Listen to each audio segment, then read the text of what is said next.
All right. What's up? What's up? So we're live now, correct? I believe. Okay, after Gabe can close out, Alicia Campbell is on board. See, I think we are live. I think we are. It is. All It right. is 20. It is 2:02. We are live. We are Yes. live. What's going on, my brother? Man, I am good. I am good. I'm so excited to be a part of this June team.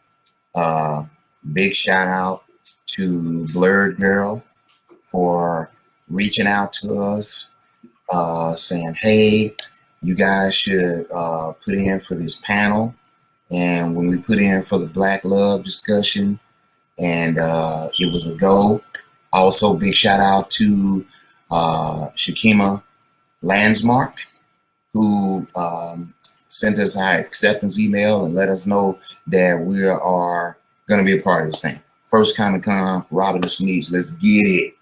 Absolutely, absolutely. I give the same shout outs to those who have invited us to this. I find it to be a historic Comic Con because it's on Juneteenth. Well, Um, right. This so is, so so it couldn't be on a better day. yeah, yeah, So it's a pleasure to be here. It's an honor to be here, and I hope that after this hour that we can, those who are on board, who have questions and those kind of things, have a better understanding of what my colleague and I what we want to do and what we are doing. definitely. Definitely. And the concept behind Black Love and its absence in comics is basically what it says. There is hardly any, little to none, Black love in comics. Because you think about it, Superman has Lois Lane, Spider Man has Mary Jane, who else? Thor has Jane Foster. Hmm. Who else we got? You Uh, got Cyclops. You got the yeah, It. Cyclops and Jean Grey. Yep, there you Jean go. Grey. So you got and people could say, well, you got Black Panther and Storm, but shoot, they got together for a little while and they broke up. So we can't really say that they would be a household name love interest because you take Spider-Man, for instance, you can't talk about him too long without sooner or later mentioning Mary Jane. Hmm. You can't talk about Superman too long without mentioning Lois Lane. So those are household names. And we want to change that narrative by introducing Robert and Shanice to the game. And it's not just about superheroes save the day, it's about showing what Black love is, what it all entails, showing positive relationships and positive experiences within that relationship and not just some raunchy ghetto type drama that you may see on certain platforms. So we want to present a positive experience with this comic. So I guess we can start talking about like how we met, how we hooked up, how we uh, joined. But I think we can start out by talking about like how long we've been um, doing what we do. And you've been in the game, Ron, a lot longer than me. So I'll let you start out by telling how you got into it and everything. Well, I've been in the game for over 20 years, and I've started off as an editor. Well, I would say I started as editorial cartoonist. I was doing comic strips. So my first comic strip was Doc Dog back in the day. I mean, that was like 1989. And then Doc Dog with the characters, they hit the attention of the the local university newspaper, and they started running Doc Dog there. And then from there, I decided that okay, there was a couple of black papers in Greenville that were interested in the comic strip.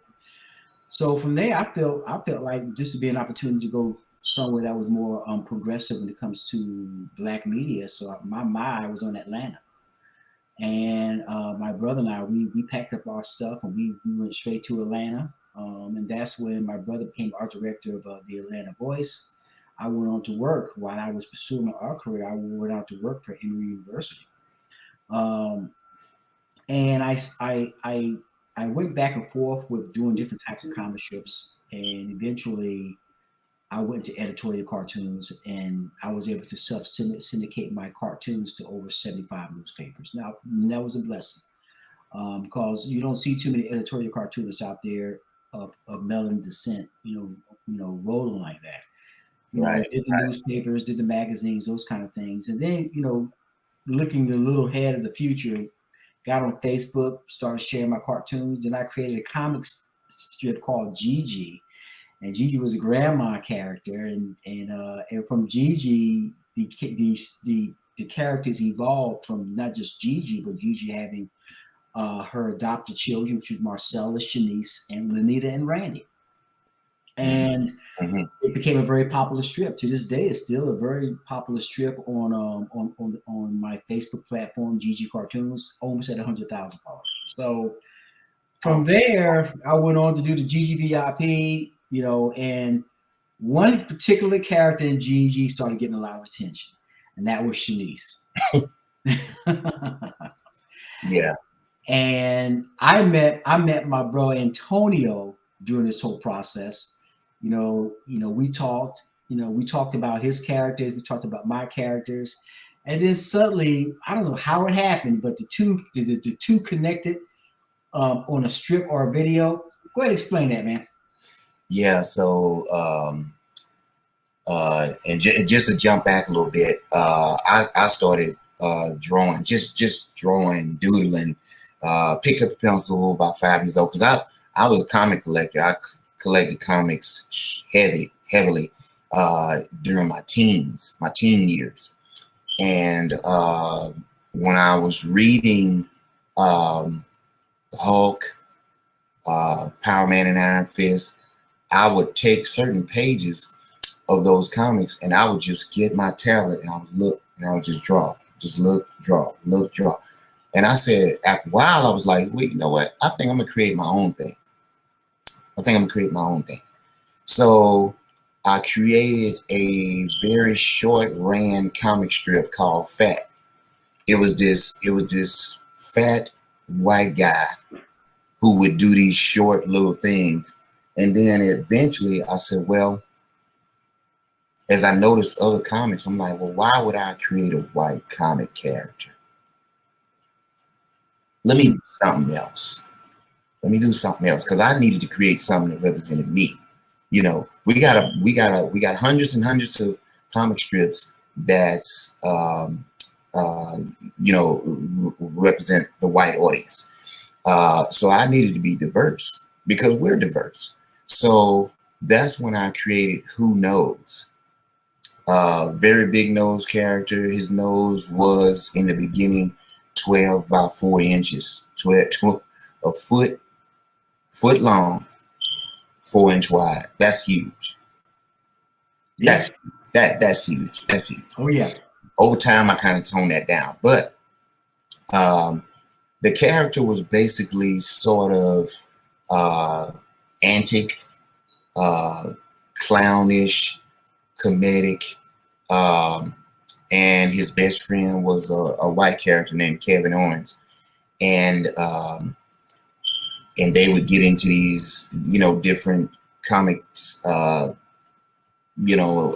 episodes, humor based, but it wasn't any real substance. But later on, I started to add a race aspect, a black aspect in there. Like one I did where him and Kevin was walking home and Robert comes home and sees a cross burning in his front lawn. So I was doing things of that. I remember that one.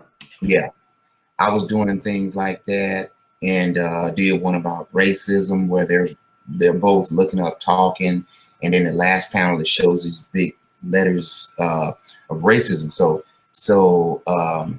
But in 2016 I saw this comic strip of these two boys, and you know what I'm talking about. Yeah. These two boys were walking together and was talking about Black history. A good friend of my wife's had posted it, and my wife sent it to me. I said, who did that?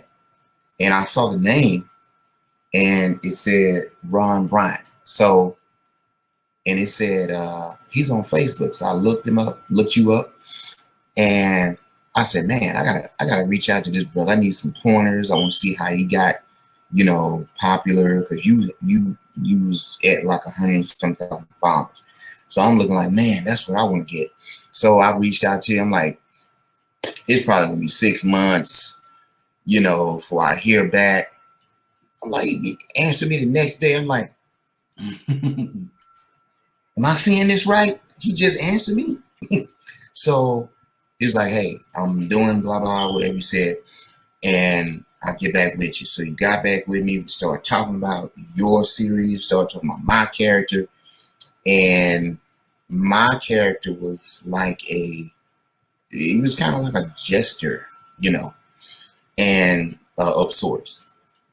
So we talked about, and you suggested him being more of a man's man type, a more serious type, one who is a protector of Black women, one who respects Black women, and has a power set. And because he didn't, the only thing he could do was comedy wise, was sneeze and blow houses down, kind of like the big bad wolf could blow houses down. But then when I retconned the character, I gave him all those attributes and gave him the power to control time, where he could go back, forward, or stop time if he wanted. And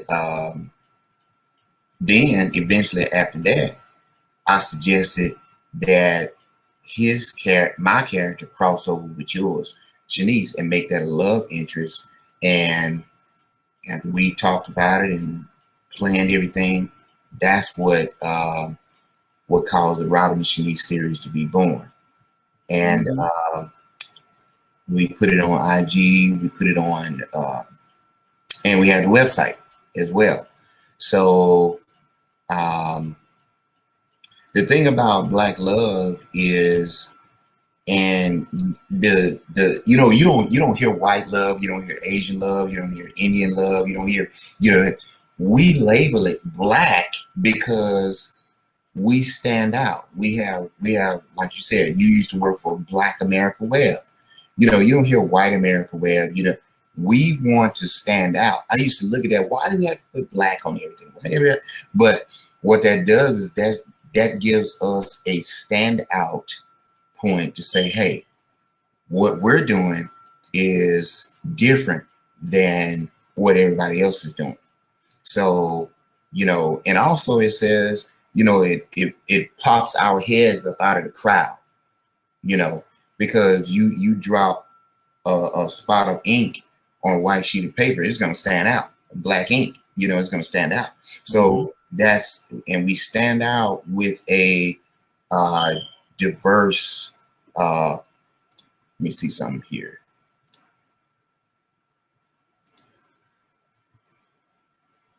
I see something. Oh, okay. Okay, got it. I was looking at I clicked on the private chat here. Now I can see another chat here, but let me jump back in the stream. So we wanted to show that we don't have to copy what we see. We don't have to necessarily copy the Superman, Lois Lane, the Spider-Man, Mary Jane, the Thor, Jane Foster, the Cyclops, Jean Grey persona. We would create our own.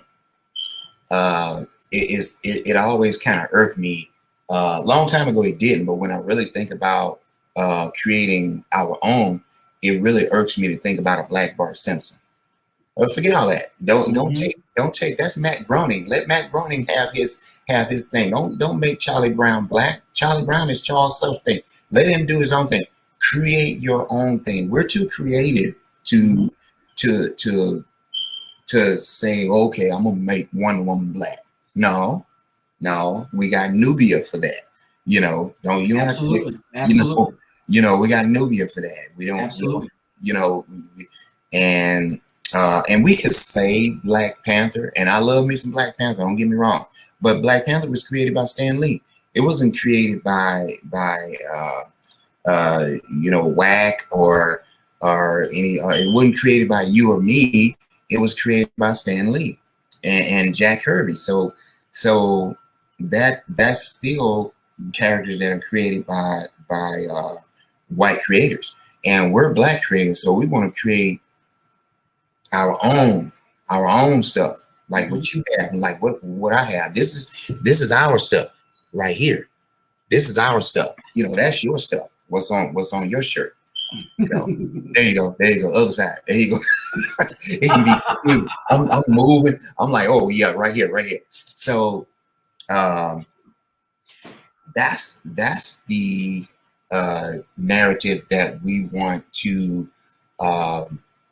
display. We don't want to be taking white characters and making them Black. That if Hollywood wants to do that, that's fine. Just like they did with Kingpin in the Ben Affleck Daredevil, they made Kingpin Michael Clark Duncan, which I think he did a good job at it. And a lot of Hollywood is taking a lot of the white characters, making them Black, which I'm okay with that. But in the continuity, the Nick Fury, Samuel L. Jackson's likeness was used in the comic. It started there. Then they eventually just took him and used him in the MCU and Marvel. So, but when it comes to creation, we have our own brains. We have our own creation. We can do that ourselves. I agree. I mean, when you think about it, Black Americans are the biggest consumers on the planet. Why do we have to constantly consume when we can build on? So part of Black love is also Black ownership. Exactly. You can't have Black love unless you have Black ownership. And and not only that, I think what my boy and I, what we're trying to do is we're trying to change the narrative when it comes to collaborating. So it don't have to be just about the one individual. And there's enough out there so that all comic artists can be successful. And I think sometimes we get too caught up in what the system has done to us as individuals. And we feel like we have to have our pot and don't worry about anybody else. We don't think that way. We think where our strength lies is with our collaboration. Right. What Antonio bring to the table, what I bring to the table. Now, what Brother Antonio brings to the table is a very strong character, Robert Hill, ex-Marine, ex this, ex that, expert in different weaponry. What Shanice brings to the table is she's intelligent, she's beautiful, she's sassy, she's smart, and she's self-employed. She owns her own. Right. And we are in an environment now, as far as a Black people, of discussing what we need to do as Black men and Black women to come together. How Black men can Black men understand Black women more, but now Black women can understand Black men more. And we've been fed by mainstream media that our Black women are nothing more than bitches and hoes. Exactly. And our Black women nothing more than thugs and hooligans. Yeah. So that's why it's important that we change the narrative. Not only we change the narrative, but we own the narrative. Because what we're creating, we want to pass to the next generation and to the next generation. Right. We can't, unless we own it and control it, we can't pass it to the next group of artists. Mm-hmm. Like my brother Antonio was talking about moving Robert Shanice to animation. Well, we can't do it alone. So our goal is, as we build this thing, we want to hire Black illustrators, Black storyboard artists, Black voiceovers, Black animators. Mm-hmm. So it's about working as a village versus working as an individual. Right. And see, the thing we also want to eliminate, that Ron and I want to eliminate, is we want to get rid of the Black man versus Black woman. Absolutely. Thing that's been going around, because a lot of, and we want to do it. When I say what I'm about to say, this needs to be done as a collective. If it doesn't happen as a collective, it's not going to work if only Ron and I are doing it. But More black men need to be shown as protectors, as respecters Preach, of black women. preach. You know, well, she a strong black woman. She can open the door for us. No, you getting in the vehicle. Things as simple as you getting in the vehicle and you not opening the door for her, or pulling out her chair, or Yep. you know, respecting her in public. You know, somebody say something wrong to her, and you sit back and you grab your cell phone. Oh man, look how he's handling it. No, I'll never forget.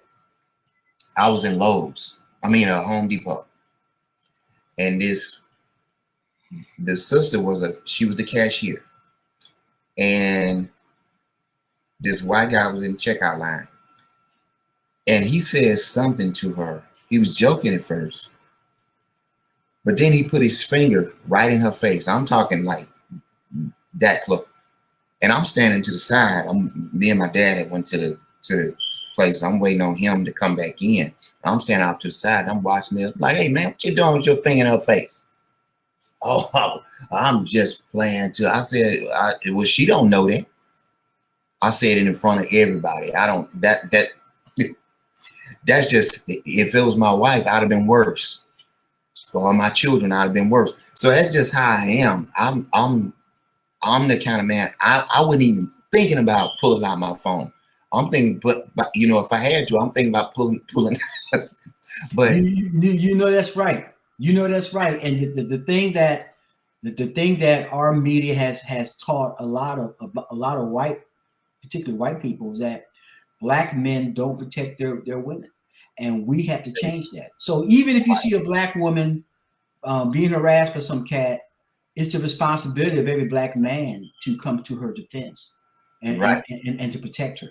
exactly. So when you think of Robert and Shanice, Robert is the embodiment of that type of man, Right. and Shanice is the embodiment of the type of woman as she evolved. Right. The kind of woman that, quite frankly, you know, a lot of men feel that that's the kind of woman they want. You know what Yeah. I'm saying? I mean, you know, she's a hard-headed woman. She starts off hard-headed, arrogant. You know, she's smart, she's sexy, she's beautiful, but those aren't the only things that complete a woman. What complete a woman is having a strong black man, and Right. she learns that later in the series that regardless of how much money she has, you know, regardless how successful she is and how smart she is, if she don't get her crap together, she's gonna die alone, except with her puppy dog. That's it. Okay. Right. An old rich black woman that died alone with her dog. You know what? In our society, has taught black women that But that's they don't need a man. They don't need a black man. The truth of the matter is, you need us as much as we need you. So, right. as black men and black women, we need to come together, and that's why black love in comics is more important now than ever before. Right, and that's what you know. I've seen. Like I just saw a video, and it was unfortunately it was a brother. He got mad because these ladies didn't want to talk to him, and he started, oh yeah, why you think you better than me? Why you think you better? He started throwing up gangster. I'm sitting there watching this. I'm like, brother, you talking to women and you throwing up gang signs. So he got so mad, he got in his car, drove by a lady, and started shooting at her. And I'm like, what is wrong with what you shooting at? Another guy shoots the girl because she wouldn't give him his phone number. Another guy knocks the girl out with a skateboard because she wouldn't give him her number. What is going on? What is the mentality of a black man to do this? And that's why the narrative has to change as a collective. Mm-hmm. We all, even if it's 90, 80, 20, 70, 30, I'll be happy with that. But most times it seems like it's 60-40. That ain't good enough. Mm-mm. And I'm talking about 60% bad, 40% good. I ain't talking about the other way. It seems that way, probably the way the media is showing it. But we need to be 80-20. I'll take that at the most. So, and even just a tiny little spoiler, when Robert becomes Shanice's bodyguard, and that's all I'm saying. Y'all need to go to IG, go to the website, find out the rest. Come on now. We ain't give it all away. But when he becomes her bodyguard, it's representative of the black man protecting the black woman. Absolutely. That whole thing. And Shanice being uptight and hard to deal with in the beginning also represents, and Robert still staying in there, also represents, hey, a lot of black men said, well, I can't handle no black woman, so I went and got me a white girl.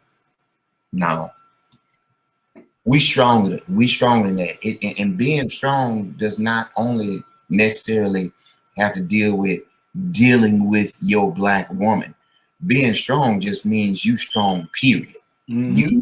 You can handle whatever comes your way. It's not just, oh, you got to be strong enough to deal with your black woman. You're strong, period. So it means you have a spine. You're not weak. You know, if you like wet toilet tissue, then you need some, you got some manning up to do. And that's what I done seen some black men like that, unfortunately. Well, the thing is that if you follow the Robert and Shanice comic series, Shanice has two sisters. She has Marcella, she's the oldest of the girls. You have Lanita, she's the youngest. Mm-hmm. And there's one exchange between Marcella and Shanice in which,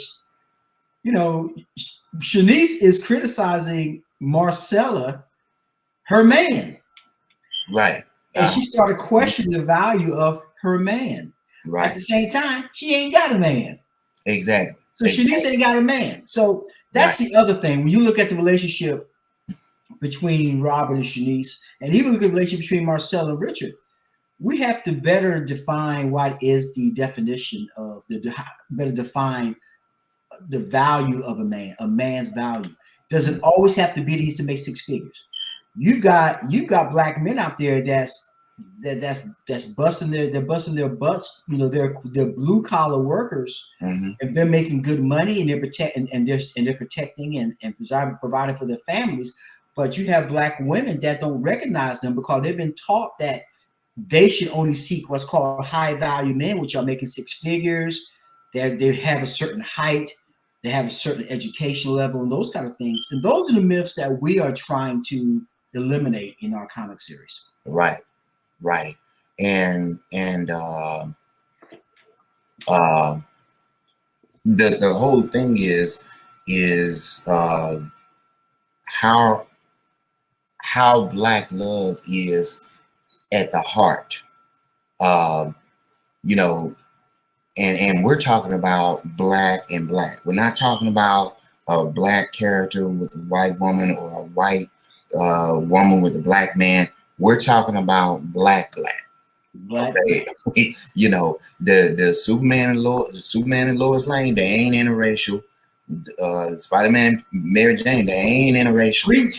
So we're talking about black love. We're not talking about that's if you interracial is I don't have no problem with that. But when it comes to this narrative, we're talking about black. Like if you had an Oreo with chocolate filling, we ain't talking about. We're talking about the whole thing. We're talking all black, like that couch behind me. So actually, that couch looks black, but it's actually dark blue. So anyway, it looks melanin though. It does look melanin. So it does. I was going to mention that earlier. We'll say my keyboard. That's black. But anyway, that's what we're trying to show, and and in a like I say, in a positive way. Shanice is a model, which eventually she'll become a role model. She's a millionaire. There it is. There it is. There it is. Right there. Shanice is in the yellow. Yeah, that's Shanice in the yellow right there. And then you have And, Marcella. She's in the blue, and Lolita's right, in the green, and Gigi's in right, the orange, and Randy's always in his red. right. And what's good about that too is they have their signature colors. It may be a different outfit, but they had that signature color that said, "Hey, that's Shanice." So, and Robert Hill is a Marine. He fought in Desert Storm and other tours that he took. But then when he gets out, he retires. He eventually started working at an auto assembly plant, and things, his life, he looks at his life like, okay, I need a change. You know, he comes home to nothing but his house. He doesn't have anyone he comes home to. And he's alone. He's dealing with PTSD because, you know, from all the wars he's been involved in. He has his PTSD medicine that he takes. And all of a sudden, a stranger enters his home, and eventually he becomes not only a better man, but he also gains these time controlling abilities. And eventually, he's able to meet Shanice, and the black love begins from there. So, with that being said, you know, I noticed, like, I watched the Flash series, and Barry Allen. Here's another change of race on that CW show. Iris West is black. When in the comics, she's always been white. Even in the Zack Snyder Justice League, she was black in that. So, but what if? But even in the comic, they eventually made, if I remember correct, they eventually made Wally West black. What if Wally West would have been the Barry Allen and was black, or if Barry Allen was originally black? I wonder if they would have made his girlfriend white. You know, they always got to switch it up. The only one I didn't see switch it up was Todd McFarlane's Spawn. He was a black character, and his wife was black. But then he became this hideous being, then you couldn't tell he was black no more. You could tell after those fire burns, you couldn't tell what. Right. He was crispy black, but when he burned up, he took a plunge. He took a plunge to hell. It was all over. His melon just ripped out and burned him up. But we know he was a brother from the beginning. So. Oh gosh, you know, my thing is, you know, for a young child who loves comic books, whether it be a boy, a black boy, or a black girl, they have to see in the comic books images of themselves. Right. Black, loving one another, and that helps. That will help a black boy understand how beautiful a black girl is. Right. You know, I grew up on Scooby Doo, Josie and the Pussycats. That's it. Marshall's Family, the Brady Bunch, Marshall. Look, I grew up with all that. Yeah. All I saw was all this European standards of beauty, and for a little while, I thought that white was better than black. Because that's what I was taught. That's the same here. That's all I saw was white. I didn't hardly see us in a positive light. I mean, Good Times, when Good Times was on TV, you know, I can't really look up to Good Times because Good Times matched our struggle. But it wasn't until the Jeffersons came along that I was like, wait, what? Mm-hmm. A rich black family that moved to the south side of, I mean, to the east side of Chicago. But you can't dispute Thelma was fine as hell. My God. See, Thelma, you know, even back then, you had it was so many of the white, uh, the white women to glorify. We didn't hardly have the black women to glorify on the shows on TV. But now you've got you got Shanice, you've got Photon, you know, and Miss Marvel, as she's mostly noted as, which was played by Tiana Paris really well in WandaVision. And you have Titans. What's her name? The girl with the orange hair. Yeah. Oh man. Well, you know what I'm talking about. Yeah. She was right on the tip of my tongue. So, and you also have who else? Well, you got Nubia, which is Wonder Woman's sister, the black character. Matter of fact, in the comics, they fought and she won. Now, another thing, black female characters. I don't know if people notice, but in the first Wonder Woman film, when they show Wonder Woman as a little girl, when she took a shortcut and won the race, or so thought she won, her mother said, "No, you didn't win, you cheated." If you notice, the black woman won. Yeah, she won. But there's almost a subliminal message to that, because as we see more black women rising in comics, we don't see the same rise in black men. Right. And the sad thing about it is that you don't see black men and black women together in comics. So what they're doing, I think what they're doing is they're pushing this feminism agenda, which is already on a rampage out here in society, where black women feel they don't need black men, and they're pushing it in comics. Right, and it's pushing more. No other group, whether it be whites, Asians, Latinas, Italian, Easterners, you know, doesn't matter. You're always going to have a man to every woman. But when it comes to our people, when we start talking about black love, with a black man and black woman, there's an issue. And this has nothing to do with, let me make this clear. You know, if you're part of the LGBTQ community, that's what you do. That's what you do. That doesn't mean that I'm not going to support you. In other words, I'm not going to disrespect you out in the streets, because that's what you do.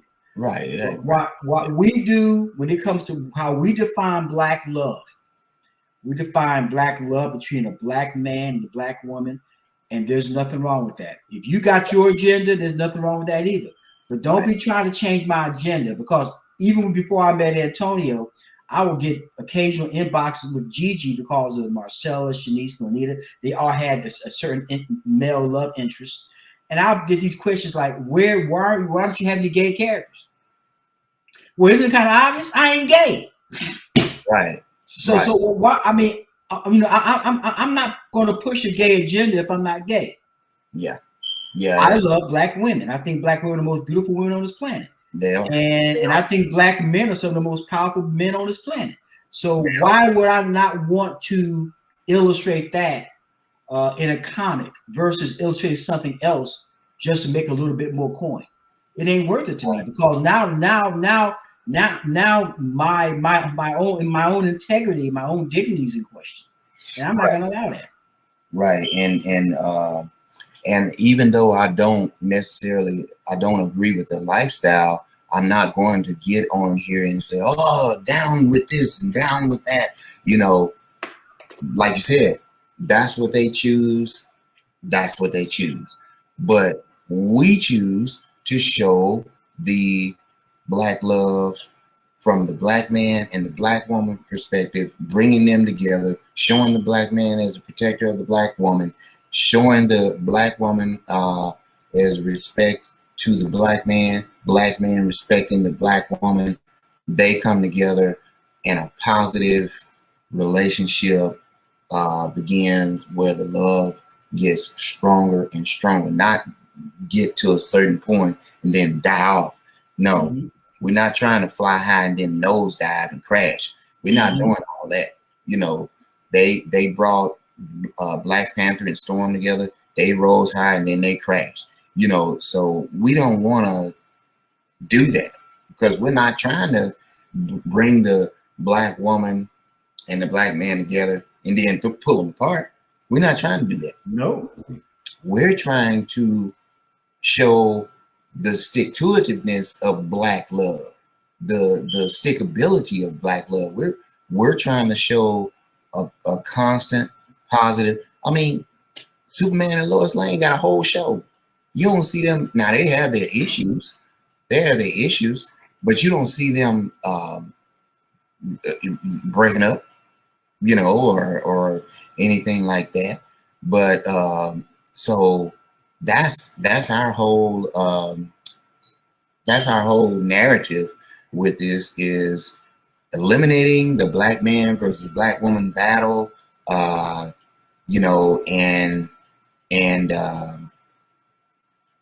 bringing them back together. You know, during the 70s, we was all this. Mm-hmm. You know, we was strong, boy. We was protecting our communities. Black Panthers, boy, they would walk in the neighborhoods with their rifles and with they right to bear arms and they open carries, and now all of a sudden is man, I can't handle no black woman. No, yes you can. You just don't want to. You just curious about what's over the fence, and you trying to go over there and see. Yep. You know. I vote black women all day. I'm married to one. I vote black women all day long. I protect them any way I can. You know, I got three of my 5 children are becoming black women. So I got black women, a wife, black, and I got 3 black daughters. And my 2 black sons are gonna know how to be protectors of their sisters, and therefore knowing how to be protective of their wives. I won't even talk about my sons. Those boys are big, so Oz ain't got a dang thing to worry about. Right. But you know, another thing is we have to reassure black women that we are protectors. Right. And I'm going to bring this up, and I have to bring this up. What happened with that young black boy that got shot by that I call him a white supremacist Asian, and I will listen to how the father respond. And the way the father respond was, I don't know what I'm going to do about my family. I don't know who this man, what he'll do next. I'm scared for my family. No, a black woman is not going to have trust and feel safe around a black man who thinks that way, who responds that way. You know, if that would have been my boy, I can tell you right now, there would not have been no TV interviews. I would have been over to that man's house, and I would have been taking care of business. That I don't even want to talk about it because look, if I go off into what I feel, I did a cartoon on it. So yeah, I saw it. My point is that doesn't give black women confidence in black men. Responding that way, right? It doesn't build confidence in who we are as black men. That doesn't represent who black men really are. We aren't that type of man. And you know, he's our brother. I love him, but I said this on my comment strip to all black men. If you find yourself in a situation like that, please don't get in media And don't simp out and say what you're gonna Right. do to protect your family. I don't know what I'm gonna do. What this man gonna do to my family next? Come on, Right. man. That's We're strong black men. You know, take care of your business. And what that means sometimes, it means by giving up your life. And right. if you have to give up your life for your family, then it's worth it. So Exactly. if the situation like that happens, you have to know what to do. And that's why Robert and Shanice is important, because you're going to have that next generation of black boys and black girls reading Robert and Shanice and seeing the kind of man Robert Hill is. And then Right. with black women seeing the kind of woman Shanice evolves into. And they can build from that, because those type of images and those messages, they seep into the subconscious. And that's how you start to operate your own life. Exactly. So it's very important that we understand that we don't roll like that, right, bro? Exactly. Exactly. I hate to cut it off right here, but I just noticed that we need to go ahead and cut it off. Also, my apologies, I was missing some of those questions. Yes, Starfire, that's who I was trying to think of. And also, yes, merchandise. There will be merchandise, t-shirts, hats, cups, bags. Yes, we already got that in the works. So in our closing statements, Black love in comics, we're gonna make this thing happen and explode. That's what the Robin and Shanice series is all about. And we appreciate y'all having us. We're excited, we're pumped, and we're so glad we could be here. And you could check out our stuff on robertandshanice.com. Yes. You can also see it on Instagram, Robert and Shanice. Right. And support us. You know, Yes. support us, and we'll be supporting other comic artists out there as well. Definitely. Definitely.